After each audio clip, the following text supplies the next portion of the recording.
Il nous faut simplement renoncer à comprendre la parole écrite sans le secours de l'esprit de vie. Ne recourons jamais à l'écriture soit pour la méditer nous-mêmes, soit pour la prêcher aux autres, sans demander le secours du Saint-Esprit. Avec adoration, commencez par regarder d'abord à Dieu, le priant de renouveler en vous l'action de son esprit, et puis en silence et avec foi, abandonnez-vous à la puissance divine qui demeure en vous, et comptez sur elle pour vous faire recevoir la parole, non seulement par l'intelligence, mais par la vie spirituelle qui est en vous. Que le Saint-Esprit soit votre vie. Quand l'esprit et la vie s'élancent de l'intérieur à la rencontre de la parole qui apporte du dehors la nourriture spirituelle, les paroles de Christ sont en effet esprit et vie. À mesure que nous étudierons mieux ce que notre Seigneur nous dit de l'esprit, nous verrons toujours plus clairement que si les paroles du Seigneur sont esprit et vie, le Saint-Esprit doit être en nous, l'esprit même de notre vie. Il faut que l'esprit de Dieu devienne notre vie individuelle. C'est au-delà de notre esprit, au-delà de nos sentiments et de notre volonté que nous devons chercher le principe vivant de toutes ces facultés. Et il n'est autre que l'esprit de Dieu.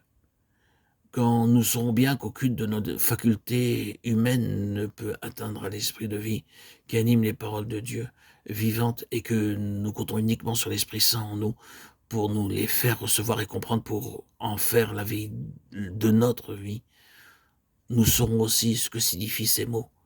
C'est l'Esprit qui vivifie. Nous reconnaissons alors que pour recevoir les paroles qui sont esprit et vie, il faut que nous possédions en nous l'esprit et la vie, que c'est alors seulement qu'elles nous révéleront leur signification, qu'elles nous communiqueront leur vertu divine en s'adressant à l'esprit et à la vie qui demeure en nous. Oh mon Dieu, de nouveau je te remercie de ce que l'esprit demeure en moi. De nouveau je te prie humblement de me faire réaliser sa présence, de me faire comprendre l'œuvre divine qu'il poursuit en moi.